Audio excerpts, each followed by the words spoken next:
Shalom Bapak Ibu Saudara sekalian. Hari ini renungan firman Tuhan saya ambil di dalam 1 Yohanes 3 ayat yang ke-24. Di situ dikatakan bahwa barang siapa menuruti segala perintahnya, ia diam di dalam Allah dan Allah diam di dalam dia. Dan demikianlah kita ketahui bahwa Allah ada di dalam kita, yaitu Roh yang telah Ia karuniakan kepada kita. Jadi setiap kita, kalau kita menuruti segala perintah Allah, maka orang yang menuruti perintah Allah itu akan berada di dalam Allah. Dan sebaliknya Allah diam di dalam Dia yang mengasihi Dia. Jadi ketika hari ini kita betul-betul dalam diri kita mengasihi Tuhan, kita bisa pastikan bahwa secara iman bahwa Allah juga tinggal di dalam diri kita. Persoalannya adalah apakah kita bisa mengejawantahkan atau mempraktekkan kalau memang Allah itu betul-betul ada di dalam hidup kita. Nah, ini persoalannya Bapak Ibu.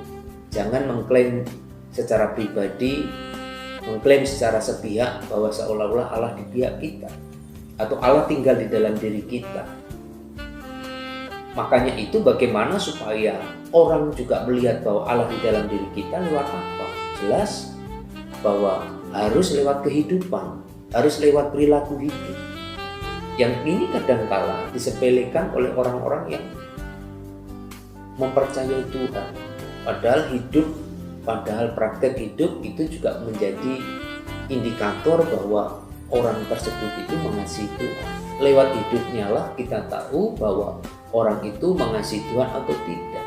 Nah, Bapak Ibu Saudara yang dikasihi Tuhan, ini penting untuk kita renungkan bahwa setiap orang yang menuruti segala perintah Allah, maka orang itu akan diam di dalam Allah. Pasti, maka tidak mungkin tidak. Kalau kita hari ini melakukan perintah Tuhan, pasti kita ada di dalam Tuhan.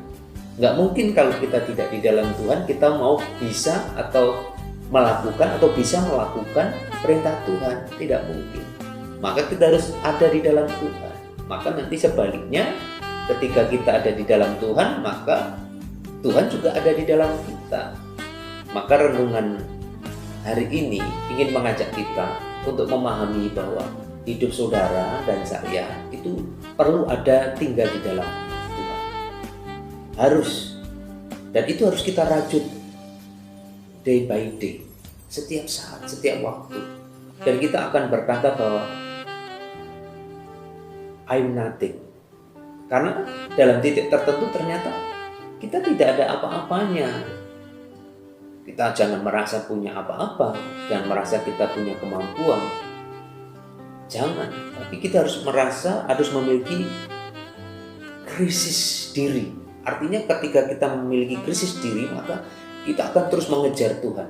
Kita akan terus mencari Tuhan. Karena merasa bahwa diri kita perlu Tuhan, perlu pertolongan. Dan ini yang harus dimiliki bagi setiap orang yang percaya kepada Bapa. Bapak Ibu Saudara yang dikasihi Tuhan, hari ini biarlah renungan ini menjadi kekuatan. Di masa-masa kita menanti keadaan normal kembali, kita terus berdoa supaya keadaan terus membaik. Biarlah kita tetap ada dalam perlindungan Tuhan, tetap mencari Tuhan. Karena perlindungan kita hanya Tuhan, jaminan kita ada di Tuhan, keselamatan itu ada di dalam Tuhan. Tapi kita harus tetap bijak, tetap bijaksana.